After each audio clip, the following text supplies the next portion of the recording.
Du willst mich haben, denn du findest mich schön.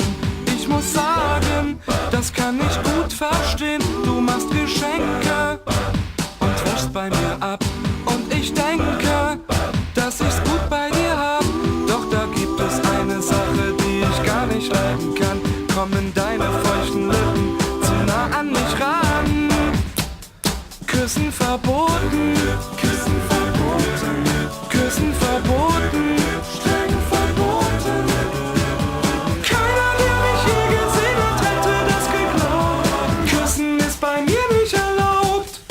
Schon in der Schule, ich war 7 Jahre alt, da war die Jule in mich total verknallt. Ging ich nach Hause, kam sie hinter mir her und in der Pause wollte sie noch viel mehr.